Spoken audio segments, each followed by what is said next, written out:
Nearly 1,000 years ago, a crime was committed. At Myra, in Asia Minor, today's Turkey, by sailors and merchants from the Italian city of Bari. Their haul, a priceless treasure, a human skeleton.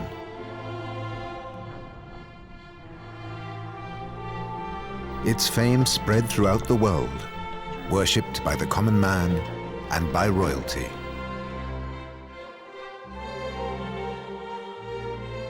This is how he was portrayed. Whose is the skeleton in Bari? 950 years after the grave robbery, the stolen bones are examined.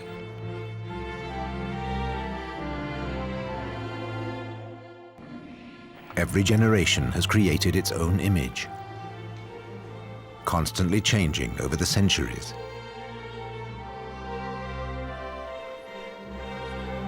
Until a simple drawing helped him become the most famous marketing icon in the world. From Christian bishop and miracle worker to salesman for a sweet, dark soda. The merciless destroyer of graven images became the friend of every child. He has many names and millions of faithful followers. He's one of the 10 best-known people on the planet. Is he a figment of the imagination, a figure of legend, or a real historical personality? Why do so many people celebrate this superstar among saints? Who is Saint Nicholas?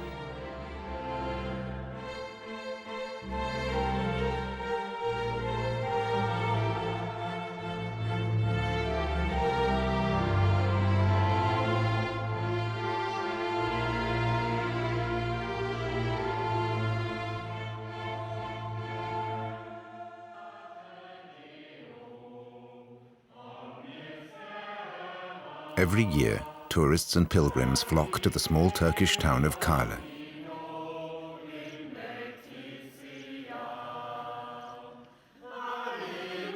Their goal is the world-famous Church of St. Nicholas. Here they sense they're on the trail of a legend.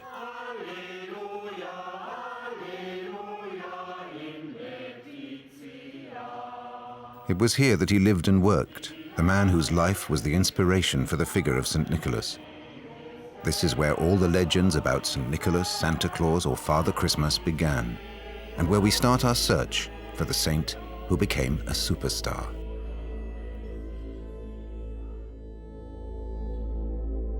His career started here, in downtown Myra, the heart of a wealthy metropolis. 1,700 years ago, visitors stopped to admire these buildings.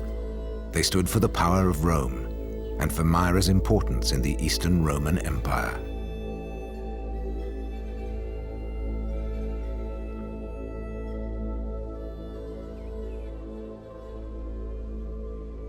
Myra's theater, where thousands of spectators watched Greek tragedies and Christians torn apart by wild animals for the amusement of the citizens. By the time Nicholas was born, all that was past. But for a sensitive and deeply spiritual Christian, it was still in the air, in the very stones.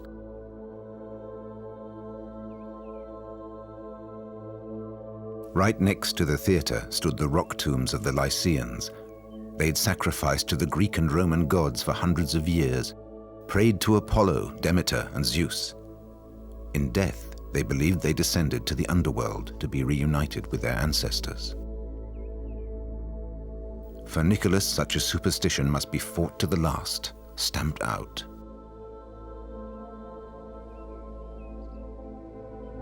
As bishop of the Christian community in Myra, Nicholas declared war on the pagan gods. He had the Temple of Artemis, the town's most sacred pagan site, torn down. Wasn't he afraid of the anger of the goddess, or at least of the Roman authorities? But the people of Myra had other things on their minds. Sea trade was the lifeblood of their city, the source of its wealth and its fame. In Nicholas's day, Myra was a gateway to the world, its harbor filled with galleys and sailing ships, Thousands of slaves loading and unloading the cargoes, crowded bars vying with the attractions of wine and women.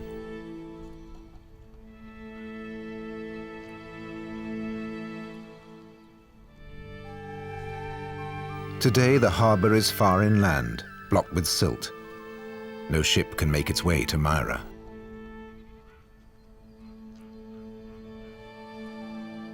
Let's take a journey through time, 1,600 years into the past.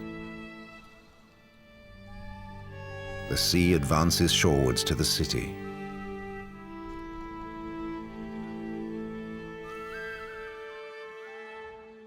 In these times, men fear nothing as much as the mood of the weather, the waves, and the storm.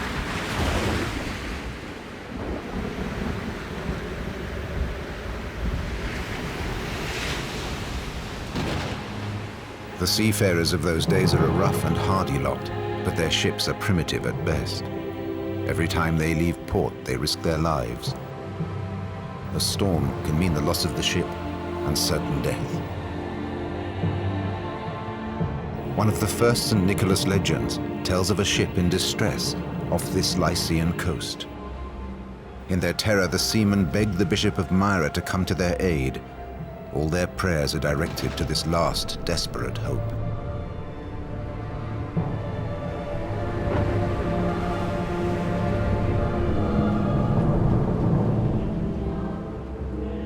And then it happens. A figure appears surrounded by light. Nicholas. He lowers the sail, steadies the mast, calms the sea, and saves the lives of the seamen. Ocean, I command thee to be still. Nicholas becomes the patron saint of seafarers throughout the Christian world.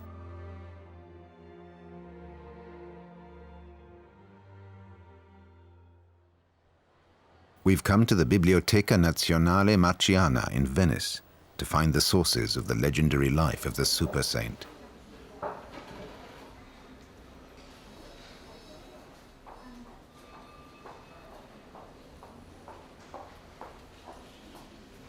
This library has one of the world's greatest collections of ancient manuscripts.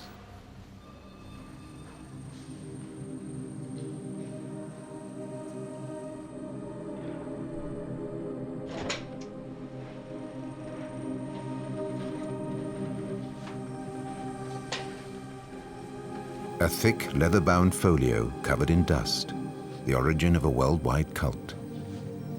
It's written by the Greek historian, Metaphrastes. We have him to thank for everything we know about the holy Bishop Nicholas, or everything we think we know, for this is a mixture of fact and fantasy. Metaphrastes means the compiler, because he catalogued everything said or rumored about a subject. Metaphrastes writes of another location far from Myra. Up and down muddy, rocky roads, then 2 hours hard trekking across country. This is not a place for tourists.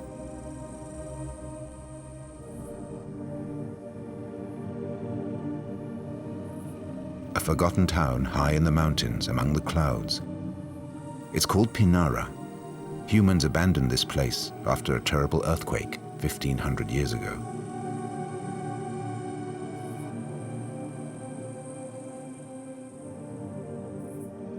According to Metaphrastes, Nicholas was bishop here too.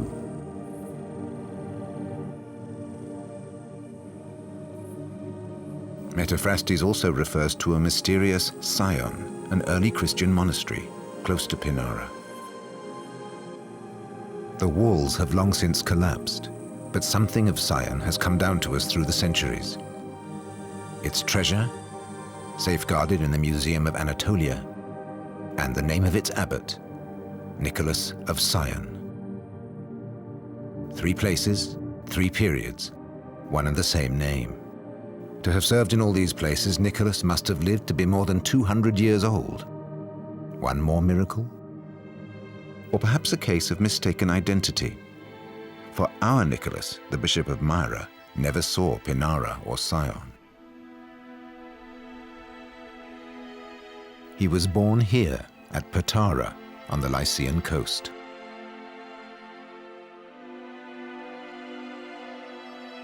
He was the son of a wealthy family, they say. We don't know who they were, what they did, or even exactly where they lived. All we can be sure of is that Nicholas lived in the shadow of these walls. His parents were probably Christians, and that is the sum of our knowledge of Nicholas the man. It was from this coast that his legend spread to the whole of the civilized world.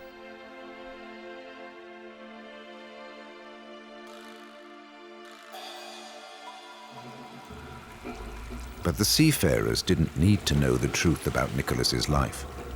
To them, Nicholas meant one thing above all, a kind of life insurance at sea. Prayer became a part of their business, a commodity offered in exchange for the promise of protection. Nicholas was the icon of the activity that guaranteed the future and prosperity of the whole community.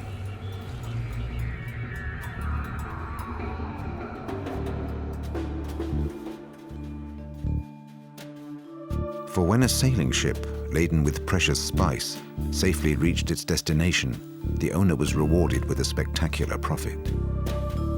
If the ship sank, he was ruined. No other business in those times was so risky or offered such huge rewards. Another time, another place. 1,000 years later, in the faraway Netherlands, Amsterdam has become one of the great trading centers of the world. And here too, Nicholas is the patron saint, a tradition that started hundreds of years before and has lasted to this day. In mid-November, Sinterklaas, as they call him, comes ashore on the Dutch coast.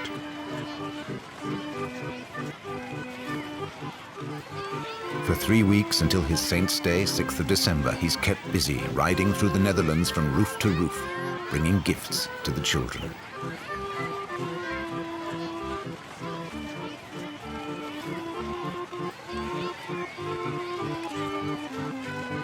And the merchants of Amsterdam liked their patron saint so much, they took him with them when they crossed the ocean.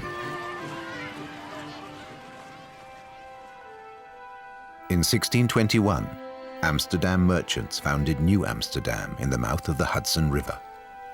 They took the tradition of Sinterklaas along with them.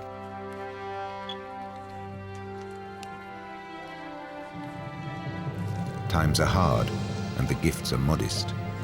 The New World winters are icy cold. Supplies run short, and almost half the settlers die of hunger or disease, and everyone is desperately homesick.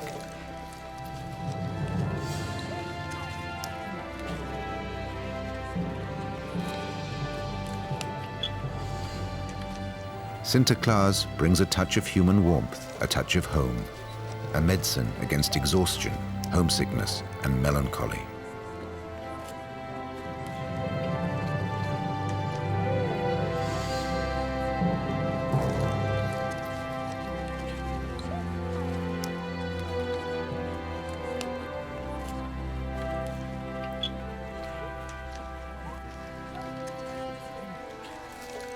And so Nicholas becomes the patron saint of New Amsterdam too.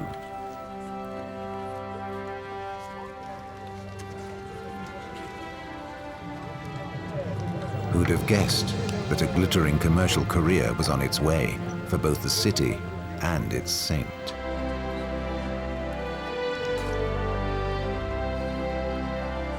New Amsterdam became New York, and Sinterklaas, Santa Claus. Today, they're a very special part of the American dream, the dream of Christmas.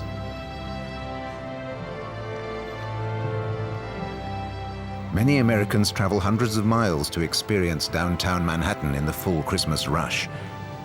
New York is a cultural melting pot, but for just a few days, there's only one focus for everyone, the fabulous figure of Santa Claus. Santa Claus gives his presents to children, just like Sinterklaas. But what is he to do with this man? Bishop Nicholas of Myra. What is the link between his real life and the legend? All the sources agree on one point. Nicholas was a rich heir of unusual generosity, a man who liked to give and to help where he could.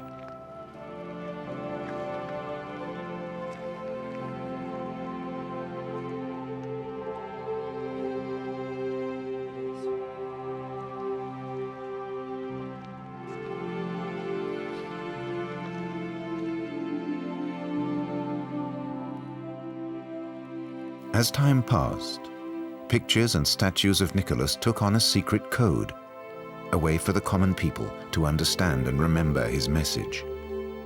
3 small gold spheres forever linked to Nicholas, to giving and with the relief of poverty. But how and why? The spheres are linked to a legend. Patara, 1700 years ago. A poor man can no longer feed himself and his 3 daughters. He can't afford to give them a dowry, so they can never get married.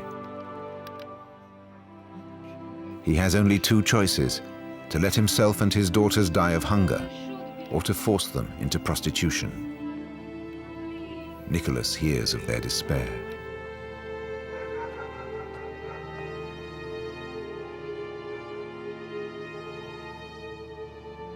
He throws 3 leather purses full of coins, some say 3 spheres of gold, through the window of their home. Then he departs.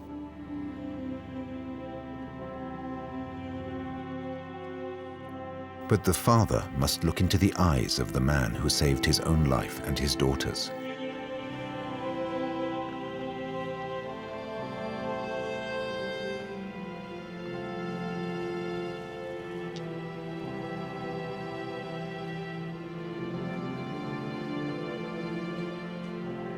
And news of the deed spreads through the province.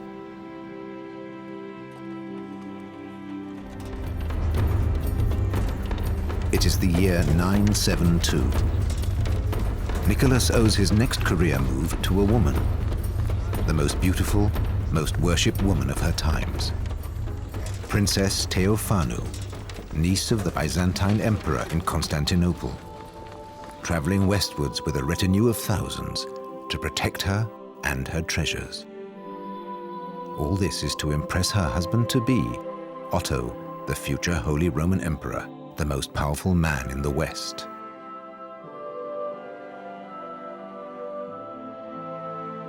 For the whole of noble Europe, her passage through their plains and forests was a growing sensation.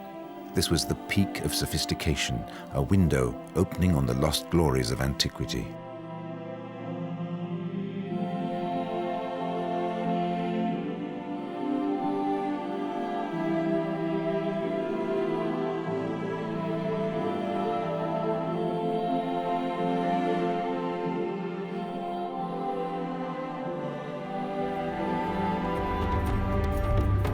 As the miles passed, the political significance of her approach grew. This marriage meant an alliance of the old and new Christian empires. The future queen would be no more than a pawn in the chess game of world history.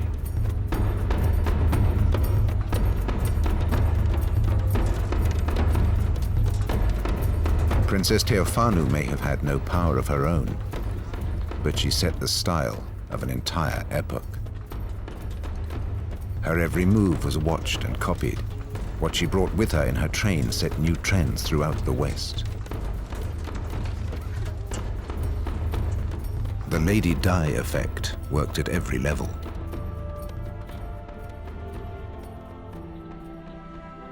And one thing she brought was more important than anything else.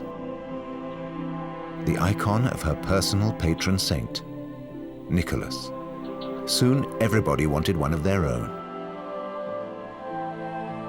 Today, the icon is in Germany, at the Church of St. John the Baptist in Bulge. Outside, all is Baroque grace. Inside, high-security steel doors and reinforced concrete, protecting one of Christianity's most valuable treasures.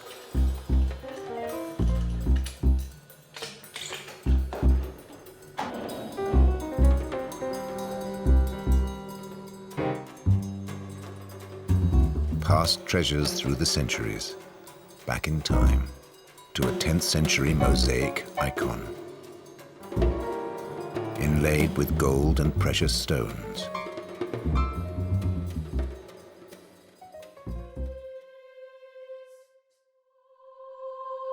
Our very first picture of Nicholas.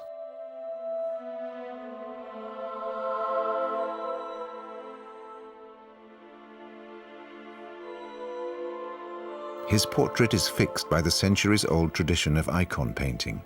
Details, symbols, and signs reserved just for him, by which he can always be recognized. For instance, bare head, high forehead, and beard. And in the Nicholas portraits in the West, there are also visual codes that help us recognize him.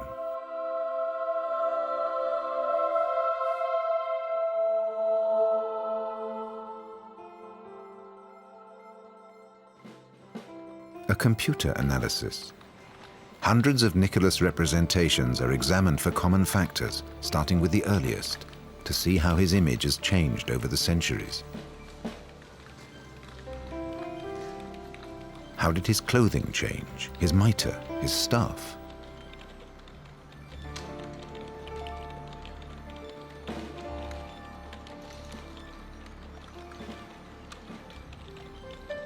Beyond the astonishing variety of pictures, can we speak of an ideal Nicholas? In Europe, it turns out, Nicholas is most often seen wearing familiar bishop's robes in red and white. And these are the colors that have stayed with him to the present day.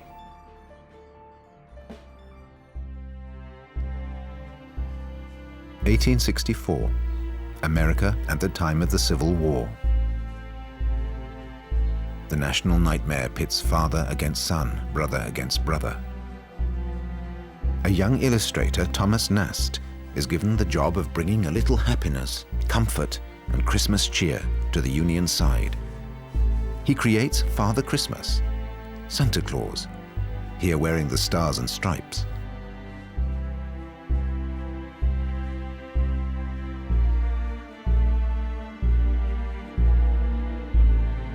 But Nast's creation might have been lost to history, had it not been taken up by one of America's largest companies more than 50 years later.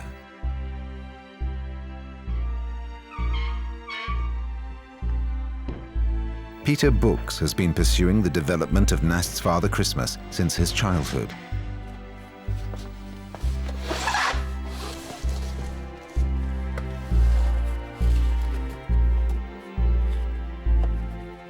As we peer through his collection, we soon discover that Father Christmas is really a 20th century phenomenon, that he owes his current fame to his association with one of the great global players.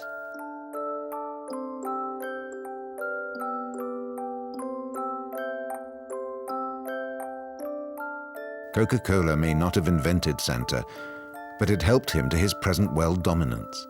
For more than 70 years, Santa's image has been fixed and unchanged, because, like Coca-Cola itself, you don't change a winning formula.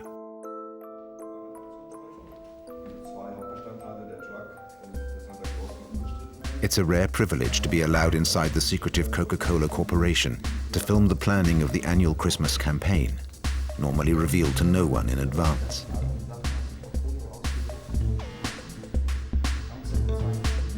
This year, motifs from the 50s and 70s will be mixed in with modern elements. Nostalgia and progress in one marketing concept.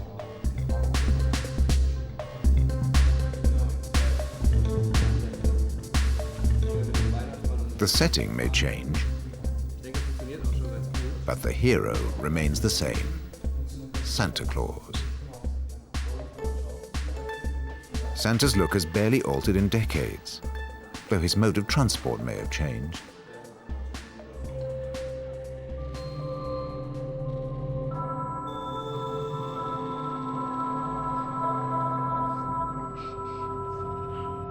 This is where the TV campaign is visualized, the 3D computer design room. Here, old campaigns are brought up to date, very, very carefully. The tiniest variations go right to the top of the corporation, because Santa's image is in some way still sacred.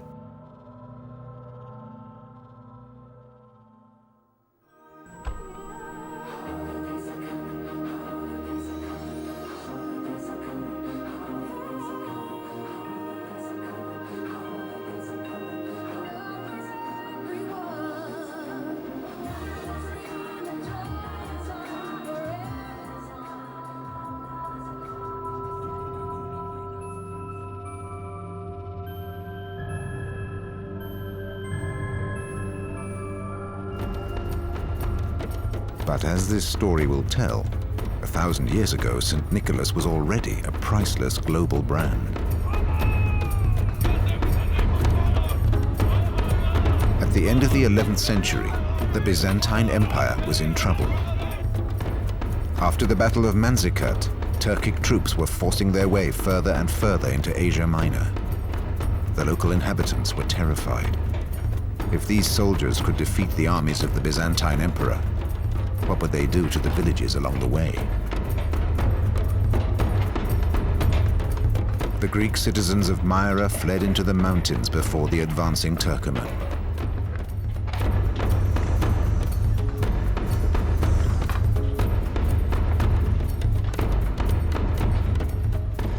Their sacred relics were left behind, almost unprotected.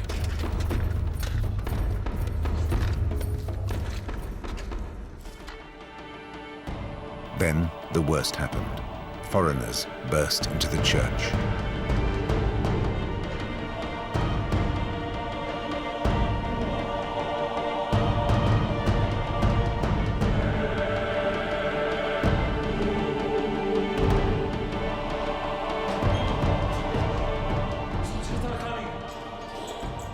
Yet these were no Muslims, but brothers in Christ who had sailed from the West with greed in their hearts. Businessmen from the port of Bari in Italy, in search of holy relics that could bring riches, fame, and honor to their city.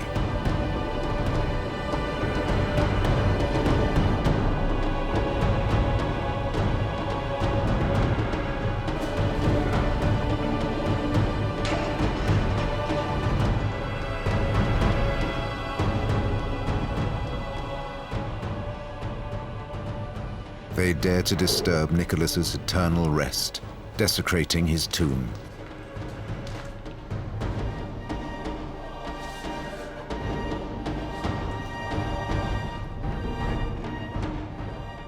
These men have risked everything, a dangerous sea crossing in time of war, to secure this skull, these bones.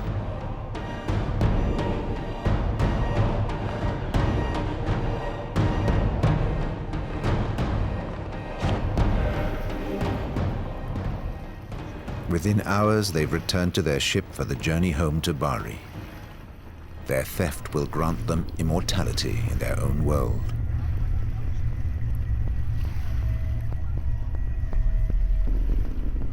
Their names are inscribed in stone and recorded in the city's documents through the centuries. For hundreds of years, their families were rewarded for the theft that made their city rich. The life of the city changed radically with the arrival of St. Nicholas. And we find those 62 sailors in other activities of the city. And we have one parchment of the beginning of 15th century, when the heirs of the sailors continued to have a percentage on the offerings of the church during the two feasts of May and of December. Bari, with its two Nicholas feast days, becomes entirely identified with Nicholas. It is the Nicholas city. But the bishop and the town can't agree on who actually owns the sacred remains, so Abbot Elias suggests a compromise. A new church will be built for the saint right next to the harbor. The governor's palace is torn down to make way for this giant white stone church, visible from miles away across the sea. Even today, Nicholas is so influential that Pope Benedict XVI's first visit outside Rome was to Bari, and St. Nicholas's Church. Where the outside is imposing, the interior is astonishingly delicate. A marble canopy floats over the altar, supported by columns of imperial red porphyry.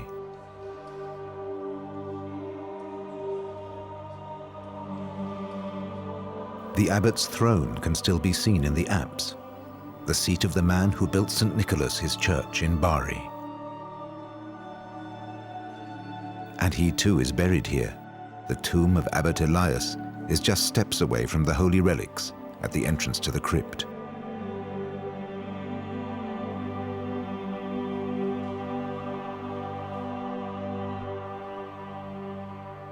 This is the center of the Nicholas cult. Here, deep below ground, the bones, disputed, divided, worshipped, and stolen, have found their final resting place.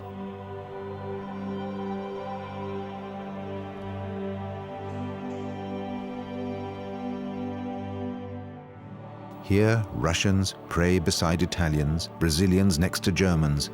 Almost every nation is represented. It's a place of worship and meditation for Catholics, Orthodox, and even Protestants.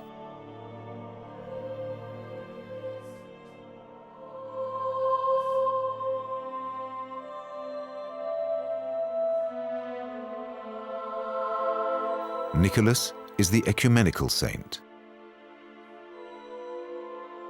And in the coming days, he will be overwhelmed by followers. People, many in desperate need, talk to Nicholas's statue as if it were the saint himself, asking for his support in their troubles, never doubting that he hears them.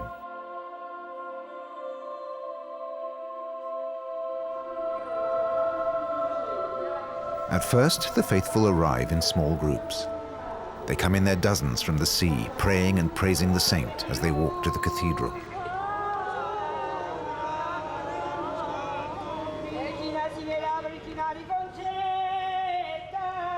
The crowds get bigger and bigger. More than 300,000 pilgrims are expected from all over the world. Entire communities come, following the tradition of their parents and grandparents.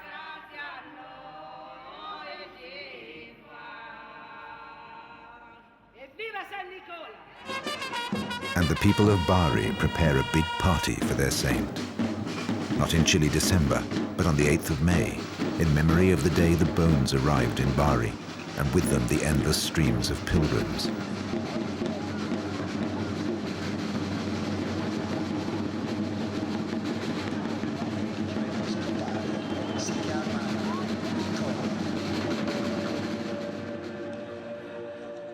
The central events, Nicholas's miracles, the kidnapping of the bones, and their arrival in Bari, are recreated in living tableaux.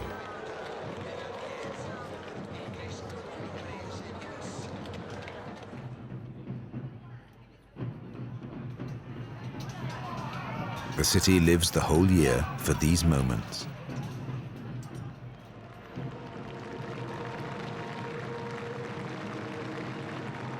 Nicholas is the real ruler of Bari.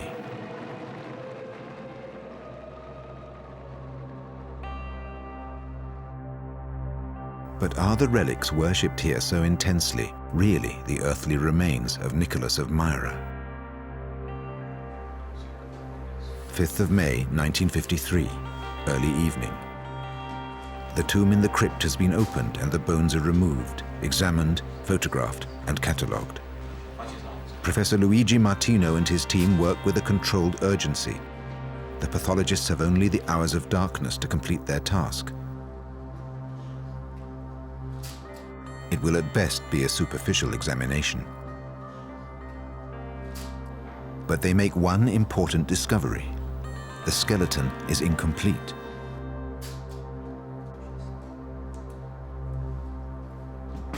The results of these examinations are modest, but they're the only possible basis for further examination today.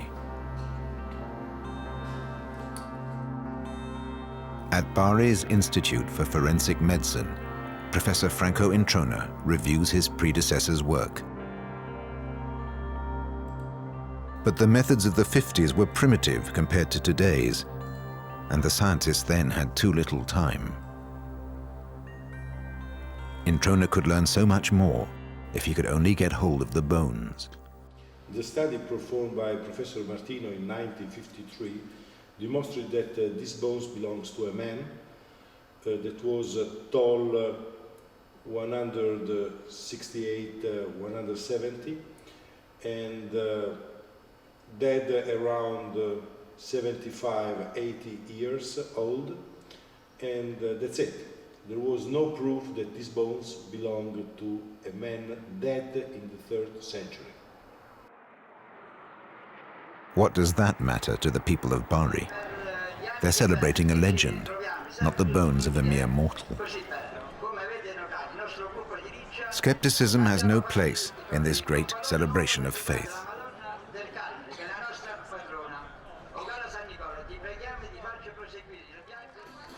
The honor of carrying the statue is reserved for Bari's dignitaries. It's a privilege they will never forget.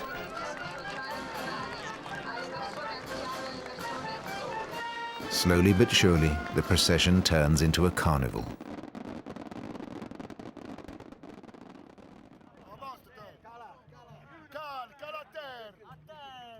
The most dramatic and moving moment of the day has arrived. The great statue is carefully taken on board ship.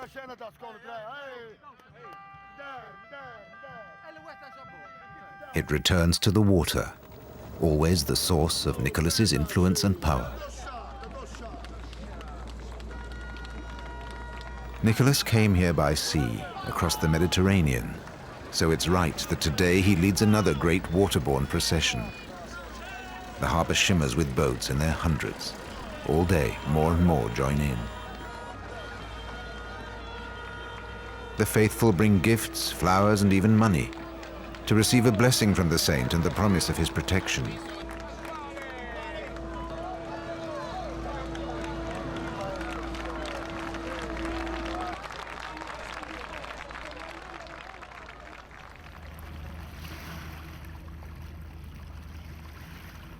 Great success breeds great envy. And for centuries, the city that envied Bari the most was the greatest trading port of the Mediterranean, La Serenissima, Venice. The Venetians would have loved to have had some St. Nicholas relics of their own. They even planned an expedition to Myra, but Bari beat them to it. Or did they? In the city archives, we find some unexpected information, and at the sleepiest end of the Lido, we make a sensational discovery: the church of San Nicolo al Lido. Did the Venetians manage to get something after all? Did they come back with a few of Nicholas's bones? But how did they get them? Did they buy them from their cousins in Bari? Was it a gift in the spirit of Christian sharing? The interior of the church is far more ornate than its exterior would lead you to expect.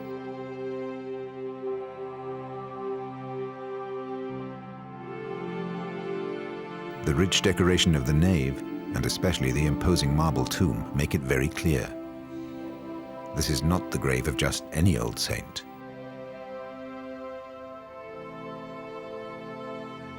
Does this church also hold St. Nicholas's bones?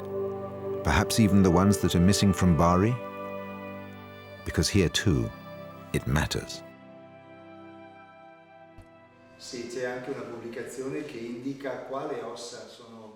There has even been a scientific paper written on the subject, investigating which bones we have here and which are in Bari.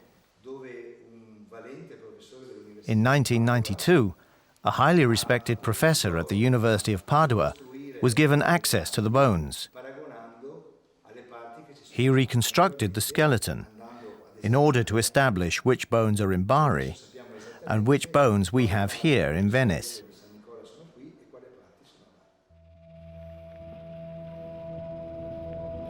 In 1992, 40 years after Professor Martino's investigation in Bari, the bones of San Nicolo al Lido were examined and catalogued. They were photographed and drawn in detail. Each bone was compared with the remains in Bari.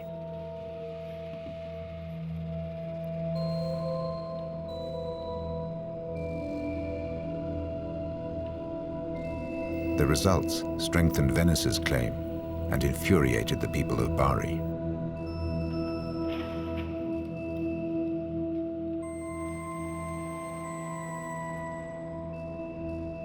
In Venice, they're now sure they hold the missing parts of the skeleton. Bari refuses to acknowledge this. Is it a professional spat between pathologists, or is this a political issue?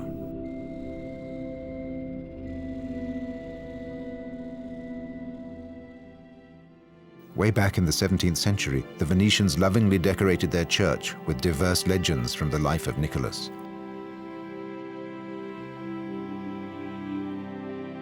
But in vain. Venice remains to this day in the shadow of Bari.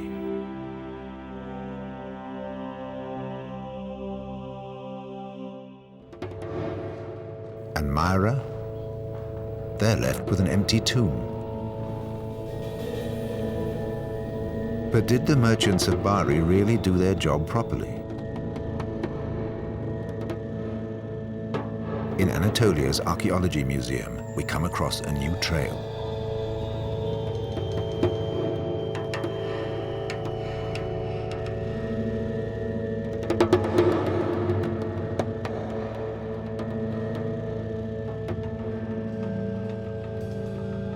A small wooden cabinet lined with velvet.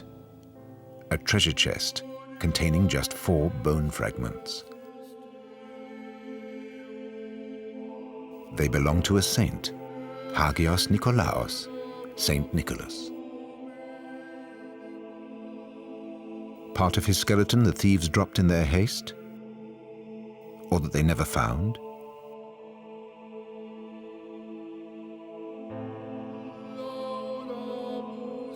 All we know is this: the relics were miraculously saved from the smoking ruins of a church in Anatolia that had burned to the ground.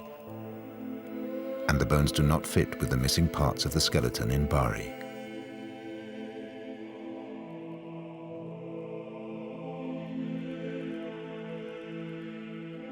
But was the Bari skeleton the right one in the first place?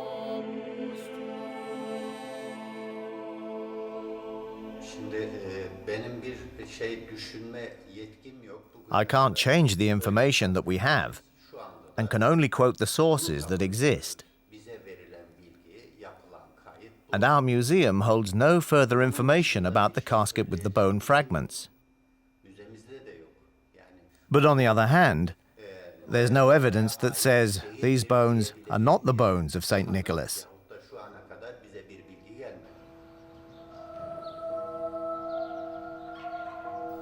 The crime scene today. It was nearly 1,000 years ago that the grave robbery took place and the long story of St. Nicholas's bones began.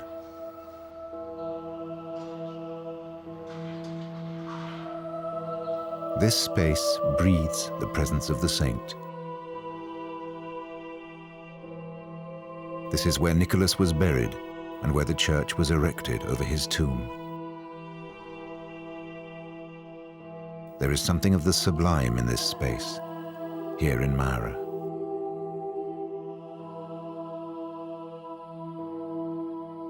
But where is his grave?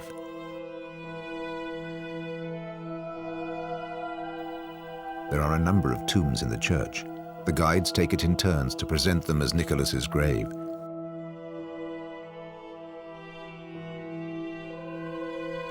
It's certainly not this one.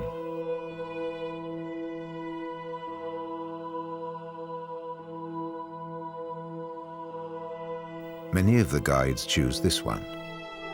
It's the most ornate of the tombs and has signs of a violent disturbance. But art historians agree, neither the age nor the style is right.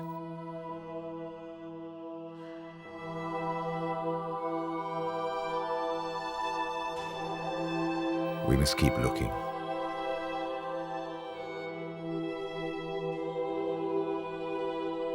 In the southern apse, in the middle aisle, we find a tomb that was badly damaged in the 11th century and then restored. It bears an inscription dedicated by a Tsar of Russia to his country's patron saint, Nicholas.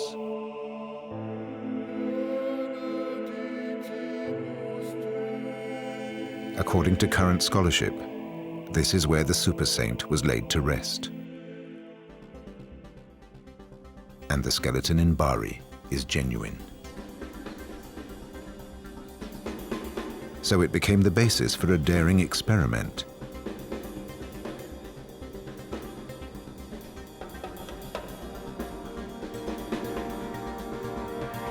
Dr. Caroline Wilkinson is an expert in the reconstruction of faces from skeletal remains.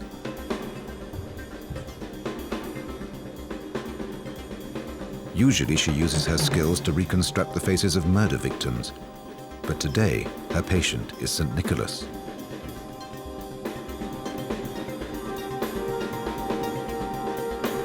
Using the photographs and measurements from Bari, the skull is visualized in 3 dimensions.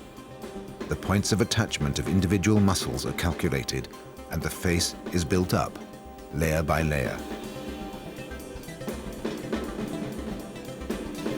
We shall soon learn more about the human being who lived 1700 years ago. Well, we know that his nose was broken during his life before he died. And we know that the bones were healed, so it's probably at least 5 years old, but we don't know when in his life this occurred, although it's most likely to have been in adulthood. We don't know how it occurred or when it occurred, but we know that his nose was broken and quite severely. Computer designers breathe life into Dr. Wilkinson's calculations.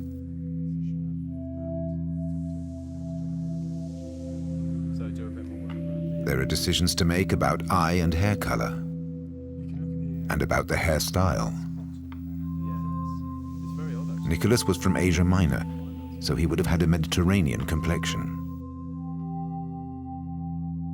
That suggests his skin color. But how did he wear his hair? And his beard? And what age should we make him?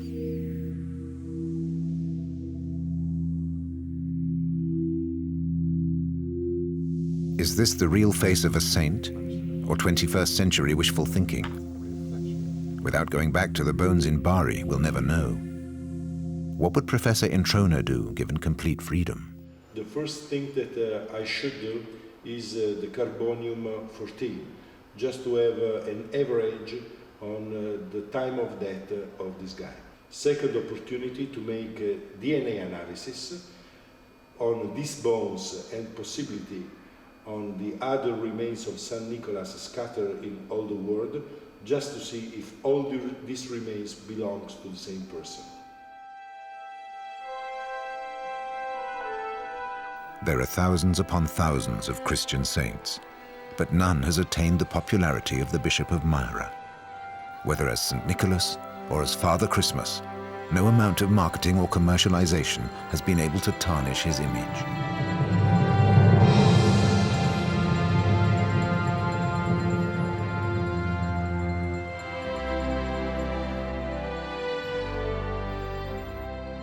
Nicholas has always been with us and will always be there. He reminds us of the time that for many of us was the happiest of our lives, a time of magic and wonder, a time that once passed is gone forever. Except for those few short encounters with that friendly, good-humored holy man from Myra. Perhaps that's what makes St. Nicholas a superstar.